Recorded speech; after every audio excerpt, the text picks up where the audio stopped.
Baik, Assalamualaikum warahmatullahi wabarakatuh.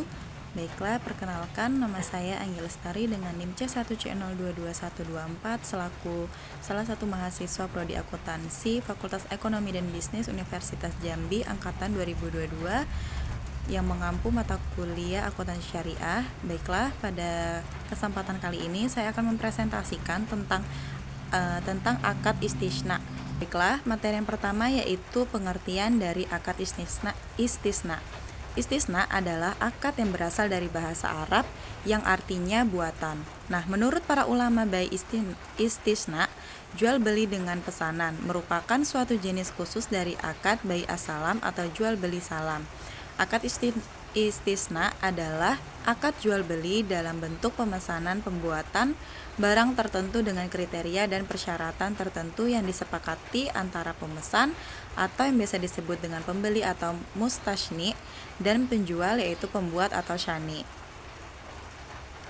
Nah, transaksi istisna memiliki kemiripan dengan transaksi salam. Dalam hal barang yang dibeli, belum ada pada saat transaksi melainkan harus dilunasi terlebih dahulu.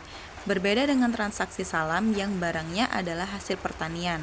Nah, kalau pada transaksi istisna, barang yang diperjualbelikan biasanya adalah barang manufaktur. Adapun dalam hal pembayaran, transaksi tersebut dapat dilakukan di muka melalui cicilan atau ditangguhkan sampai suatu waktu pada masa yang akan datang. Materi selanjutnya yaitu mengenai jenis akad istisna.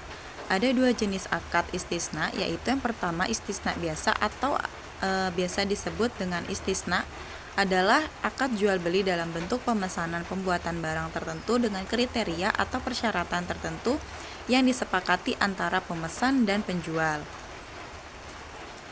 Adapun yang kedua yaitu istisna paralel adalah suatu bentuk akad istisna antara penjual dan pemesan di mana untuk memenuhi kewajibannya kepada pemesan, penjual melakukan akad istisna dengan pihak lain atau yang biasa disebut dengan subkontraktor yang dapat memenuhi aset yang dipesan oleh pemesan. Menurut DSAS IAI pada 2016, istisna paralel merupakan akad istisna yang dilakukan oleh penjual dan pembeli dan untuk memenuhi kewajiban pesanan tersebut diperlukan orang ketiga dalam pembuatan pemesanannya. Harga dan spesifikasi barang dalam akad istisna harus dilakukan dan disepakati oleh penjual maupun pembeli pada awal akad. Materi selanjutnya yaitu dasar syariah akad istisna.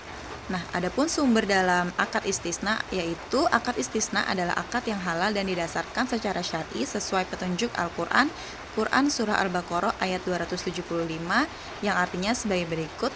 Orang-orang yang makan atau mengambil riba tidak dapat berdiri melainkan seperti berdirinya orang yang kemasukan syaitan lantaran penyakit gila.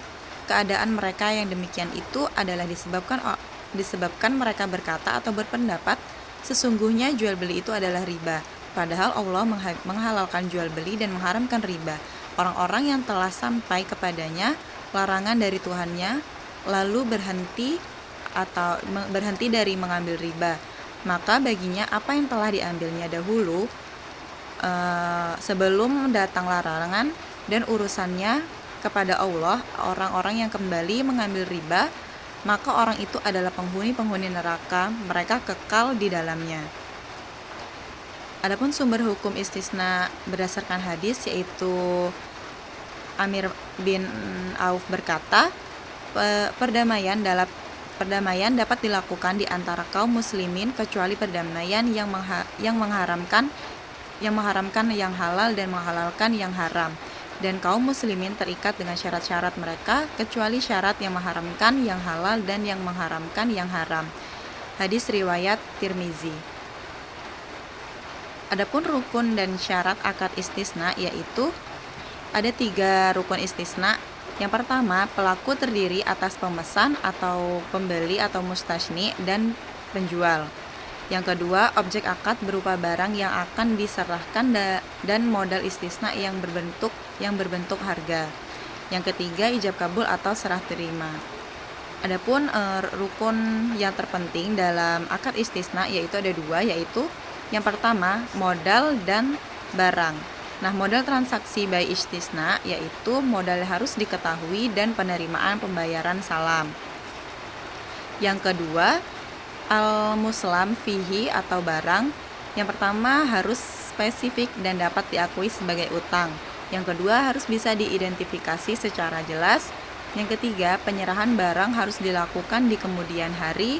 Yang keempat, kebanyakan ulama mensyaratkan penyerahan barang harus ditunda pada suatu waktu kemudian, tetapi mazhab Syafi'i.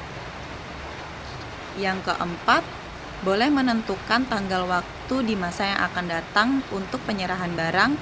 Dan yang terakhir, tempat penyerahan pergantian muslam fihi dengan barang lain. Kontrak istisna bisa berakhir berdasarkan kondisi-kondisi berikut. Yang pertama yaitu dipenuhinya kewajiban secara normal oleh kedua belah pihak. Yang kedua, persetujuan bersama kedua belah pihak untuk menghentikan kontrak. Yang ketiga, pembatalan hukum kontrak. Hal ini dilakukan jika muncul sebab yang masuk akal untuk mencegah dilaksanakannya kontrak atau penyelesaian. Dan yang terakhir yaitu masing-masing pihak bisa menuntut pembatalannya. Materi selanjutnya yaitu mengenai perlakuan akuntansi sesuai dengan PSAK nomor 104. Yang pertama, akuntansi untuk penjual. Ada beberapa perlakuan akuntansi untuk penjual dalam akad istisna, yaitu yang pertama, beban pra-akad diakui sebagai beban tangguhan dan diperhitungkan sebagai biaya istisna jika akad disepakati. Jika akad tidak disepakati, maka biaya tersebut dibebankan pada periode berjalan. Selanjutnya, biaya perolehan istisna terdiri atas biaya langsung, biaya tidak langsung, dan khusus untuk istisna paralel, seluruh biaya akibat produsen atau kontraktor tidak dapat memenuhi kewajiban jika ada. Selanjutnya yaitu pengakuan pendapatan diakui dengan dua metode sebagai berikut, yaitu metode akad selesai dan metode presentasi penyelesaian. Selanjutnya, dalam metode akad selesai tidak ada pengakuan pendapatan, harga pokok, dan ketentuan dan keuntungan sampai pekerjaan telah selesai dilakukan.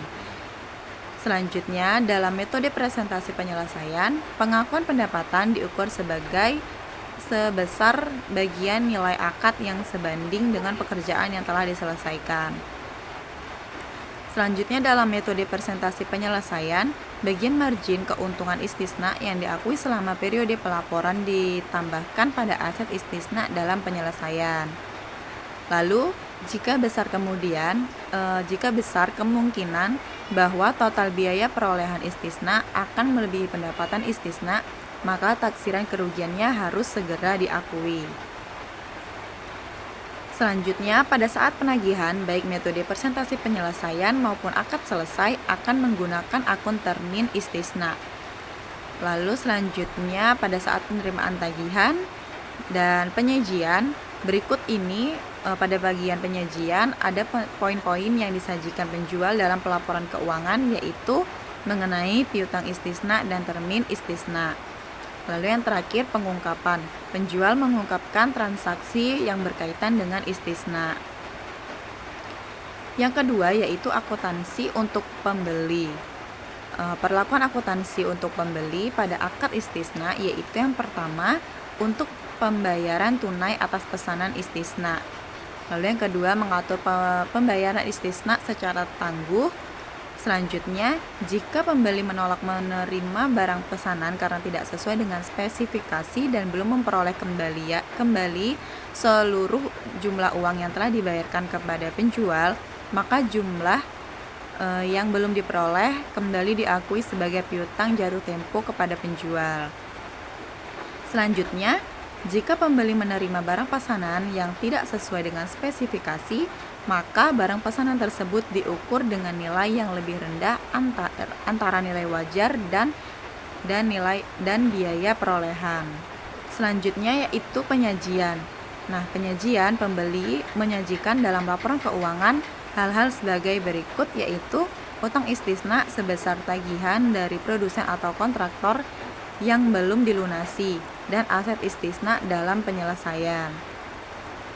Selanjutnya mengenai pengungkapan, pembeli mengungkapkan transaksi istisna dalam laporan keuangan tetapi tidak terbatas pada rincian uang istisna berdasarkan jumlah dan jangka waktu serta pengungkapan yang diperlukan sesuai PSAK nomor 101 tentang penyajian laporan keuangan syariah.